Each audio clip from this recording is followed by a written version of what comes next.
নমস্কাৰ সকলোকে একাডেমিলৈ স্বাগতম জনাইছো মই অংকুৰ বৰা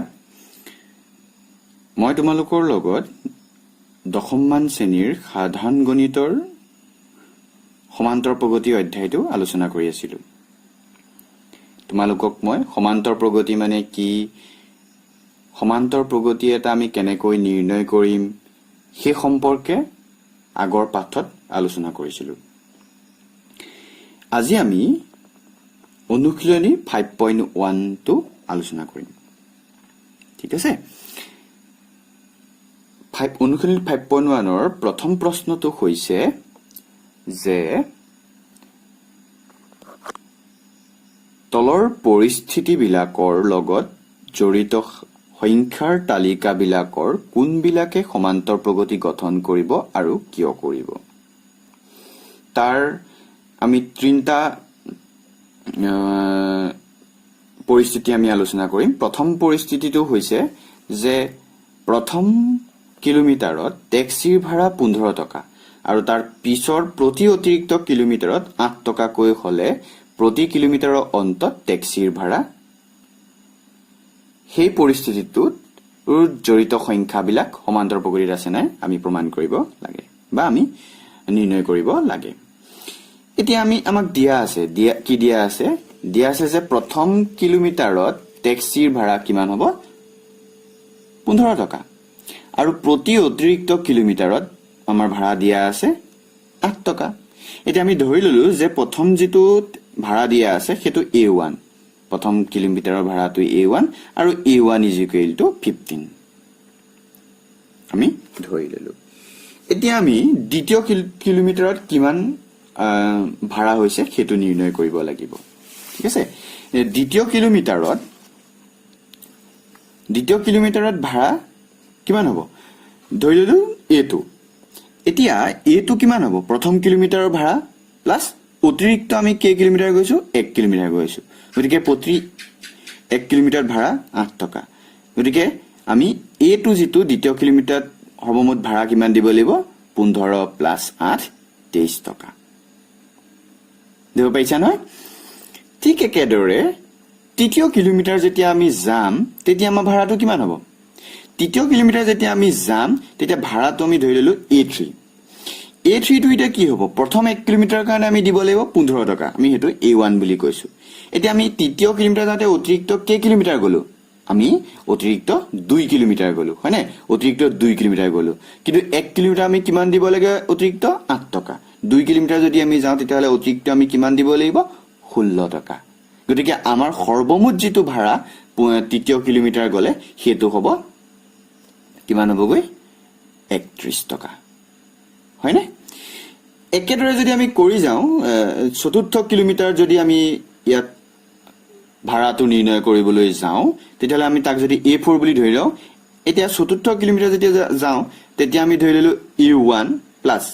এতিয়া প্ৰথম কিলোমিটাৰ কাৰণে আমি 15 টকা দিলো কিন্তু এতিয়া চতুৰ্থ কিলোমিটাৰ যাতে আমি অতিৰিক্ত কে কিলোমিটাৰ গলো বাৰু আমি অতিৰিক্ত 3 কিলোমিটাৰ গলো হয়নে গতিকে 3 কিলোমিটাৰ কাৰণে আমি অতিৰিক্ত কিমান দিম 8 3 গুণ 24 টকা গতিকে সৰ্বমুঠ আমি চতুৰ্থ কিলোমিটাৰত ভাড়া কিমান দিম 39 টকা হয়নে গতিকে আমি যদি এতিয়া এই ভাড়া বিলাকৰ মাজৰ ব্যৱধানটো নিৰ্ণয় কৰি গৈ থাকো তেতিয়া আমি দেখিম যে প্ৰথম আমি A4 A3 তাৰ মানে চতুৰ্থ কিলোমিটাৰৰ পৰা যেটো ভাড়া তাৰ পৰা আমি তৃতীয় কিলোমিটাৰ ভাড়াটো বিয়োগ কৰিলো তেতিয়া আমি পালো 39 31 8 একেদৰে A3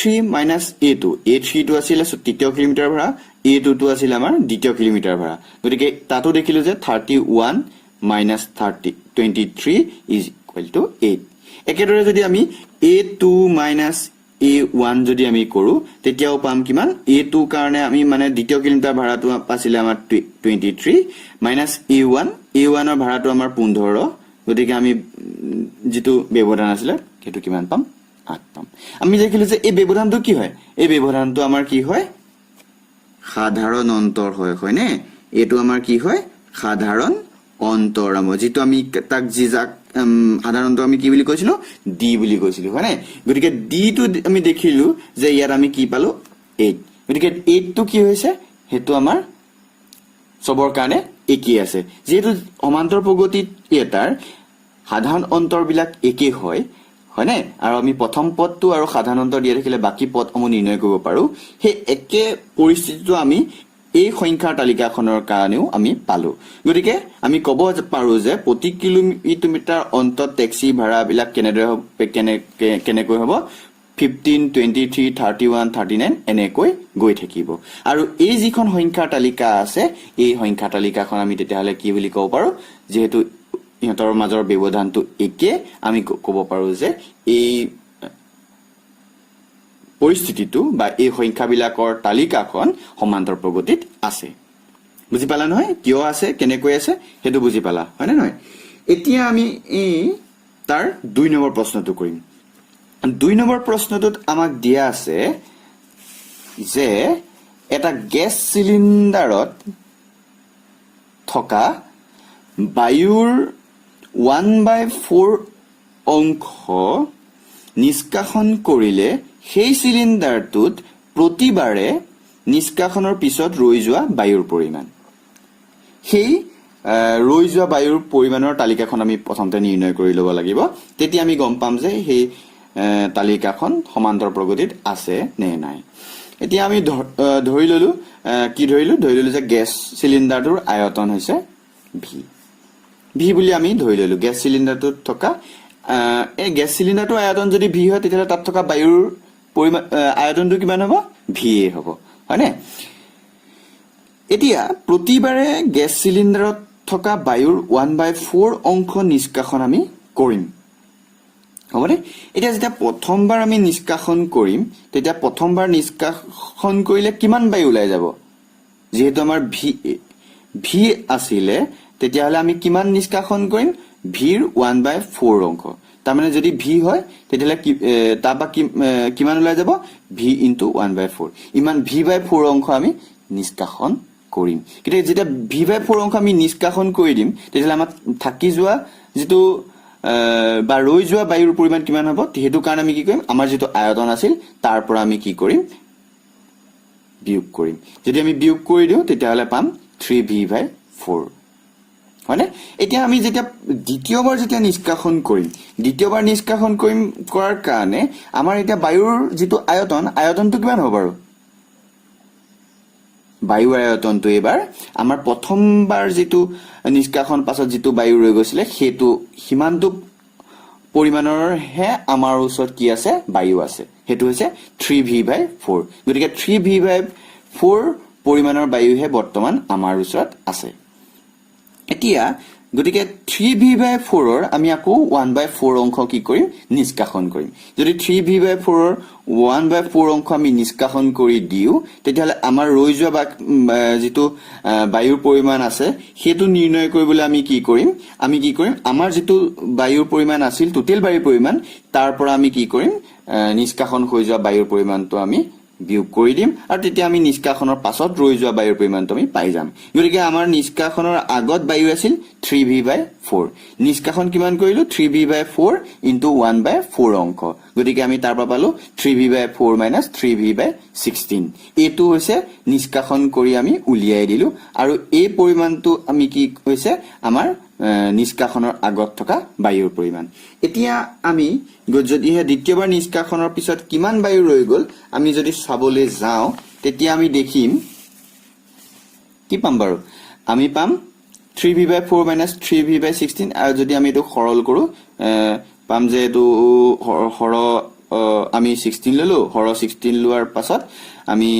যদি সৰল কৰো 4 * 3v - 3v গতিকে তাৰ পৰা আমি পাম 3 * 3v/4 স্কয়াৰ গতিকে আমি ইয়াক যদি আমি বেলেগ এটা এটো থাজলৈ লৈ যাব পাৰো এটো ধৰণে আমি লিখিব পাৰিম 3/4 হোল স্কয়াৰ * v হয়নে গতিকে ৰৈ যোৱা যেটো বায়ুৰ পৰিমাণ হ'ব হেবু কেনেকুৱা হ'ব v 3v/v 3/4 whole square v এনেদৰে গৈ থাকিব এতিয়া যদি আমি এই যিবোৰ ৰৈ যোৱা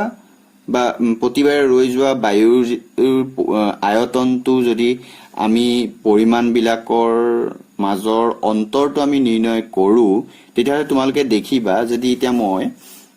3v/4 হয়নে 3v/4 এটো কি আছে দ্বিতীয় প্ৰথমবাৰ নিষ্কাশন কৰোতে প্ৰথমতে কিমান আছিল v গতিকে 3v/4 ৰ পৰা যদি মই v বিয়োগ কৰো তেতিয়া হলে মই পাম যে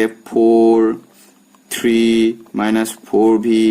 is equal to সাধাৰণ অন্তৰটো কিমান পাম আমি minus v/4 হয়নে 4 3 minus 4 যদি 3 পা বিয়োগ কৰো তেতিয়া আমি কি পাম -1 পাম এটা তাকে যদি আমি দ্বিতীয়টো কৰো দ্বিতীয়টো কি কৰিম 3/4 whole square v minus 3v/4 হয়নে ইয়াৰ পৰা যদি আমি বিয়োগ কৰো ইয়াৰ পৰা বিয়োগ কৰি আমি কি পাম আমি কি কৰিছো এবাৰ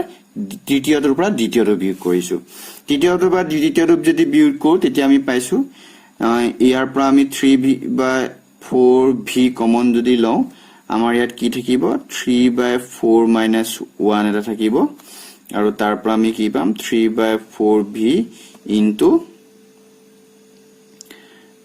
ইয়াৰ পৰা আমি পাম 4 3 - 4 আমাৰ ৰিজাল্টটো কিমান আহিব ওপৰত -1 4 - 3v ইনটু 4 হয়নে যেটো দেখিলো যে আমাৰ অন্তৰগিটা কি হৈছে একে হোৱা নাই প্ৰথমবাৰ আমি কিমান পালো -v/4 দ্বিতীয়বাৰ আমি পাইছো -3v/4 পাইছো হয়নে নহয় গতিকে এই যেটো সংখ্যাৰ তালিকা যে ৰৈ যোৱা প্ৰতিবাৰে ৰৈ যোৱা বায়ুৰ পৰিমাণৰ যিখন তালিকা সেই তালিকাখন কি হৈছে সমান্তৰ প্ৰগতিত গতিকে আমি ক'ব পাৰো যে সংখ্যাৰ তালিকাখন সমান্তৰ প্ৰগতিত নাই বুজি পালে না কাৰণ সাধাৰণ যেটো অন্তৰ হেতু একে হোৱা নাই এটা 3 নম্বৰ যেটো তোমালোকৰ প্ৰশ্ন আছে 3 নম্বৰ প্ৰশ্নটো মই কৰি দিয়া নাই কিন্তু তোমালোকে চাও পাৰা যে এটা কুৱা খান্দুতে প্ৰথম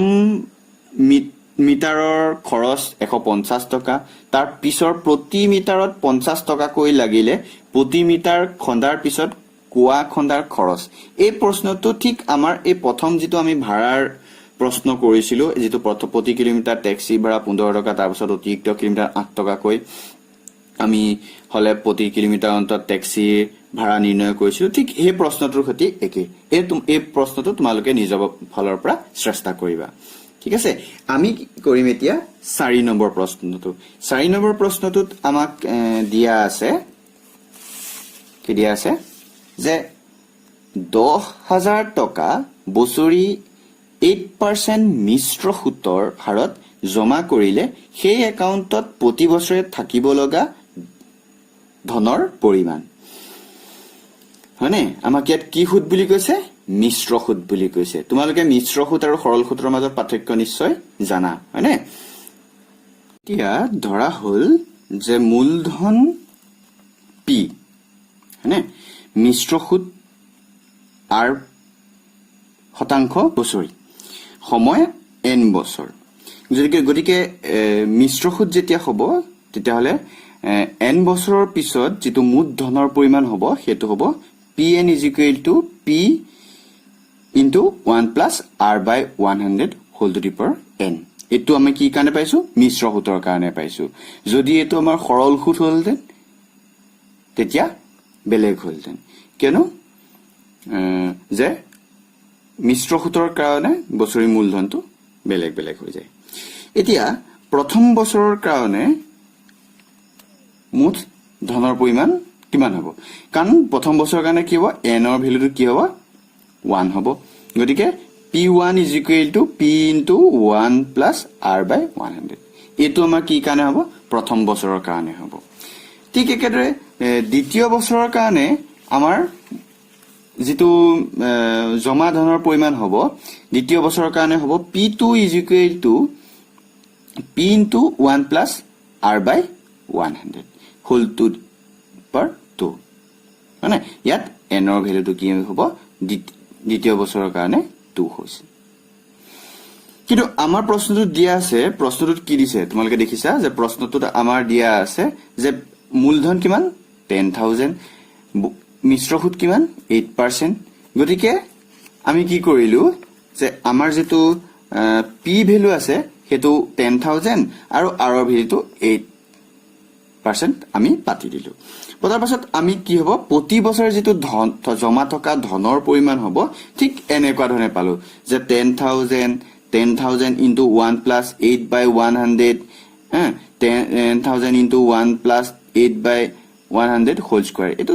আমাৰ দ্বিতীয় বছৰৰ কাৰণে এনেকৈ আমি জমা ধনৰ পৰিমাণ পাই গৈ থাকিম এতিয়া যদি আমি এই জমা ধনৰ পৰিমাণৰ তালিকাখনৰ প্ৰতিটোকে এটো প্ৰথম পদ এটো দ্বিতীয় পদ এটো তৃতীয় পদ এনেকৈ যদি আমি সমান্তৰ প্ৰগতিৰ যেনেকৈ আমি তালিকাখনৰ প্ৰতিটো সংখ্যাক এটা পদ বুলি আমি একোটা পদ বুলি আমি গণ্য কৰি লওঁ গতিকে তাৰ পৰা যদি আমি সাধাৰণ অন্তৰ মানে এই পদবিলাকৰ মাজৰ ব্যৱধানটো যদি আমি নিৰ্ণয় কৰিবলৈ যাওঁ তেতিয়া হলে সাধাৰণ অন্তৰ কি হ'ব প্ৰথমতে আমি কি কৰিম দ্বিতীয় পদটোৰ পৰা প্ৰথম পদ আমি বিয়োগ কৰিম গতিকে দ্বিতীয় পদটো কি আছে 10,000 into 1 plus 8 by 100 এটো যদি আমি সৰল কৰো সৰল কৰিলে কি পাম 10,000 100 খৰত হ'ব ওপৰত হ'ব 108 তেতিয়া যদি আমি ইয়াত 100 আৰু এফালে 100 ক সৰল কৰি দিও তেতিয়া আমি পাম 10,800 তোমালোকে এটো কৰি চাবা 10,800 পোৱা নাই চাবা তাৰ পাছত প্ৰথম পদটো হৈছে 10,000 গতিকে ইহত দুটা মাজৰ ব্যৱধান কিমান হ'ব 800 হয়নে ঠিক একেদৰে আমি এতিয়া কি কৰিম আমি এই তৃতীয় পদটোৰ পৰা আমি দ্বিতীয় পদটো বিয়োগ কৰিম একেদৰে যদি তোমালোকে তৃতীয় পদটো সৰল কৰা তোমালোকে পাবা 11,664 পাবা হয়নে গতিকে আমি যদি সাধাৰণ অন্তৰটো তাৰ পৰা আমি উলিয়াবলৈ যাওঁ তেতিয়ালে পাম তৃতীয় পদ মাইনাস দ্বিতীয় পদৰ পৰা 11,664 ৰ পৰা আমি 10,800 বিয়োগ কৰি আমি পালো 864 কিন্তু প্ৰথমতে আমি কিমান পাইছিলো প্ৰথমতে আমি পাইছিলো 800 হয়নে এতিয়া আমি কিমান পালো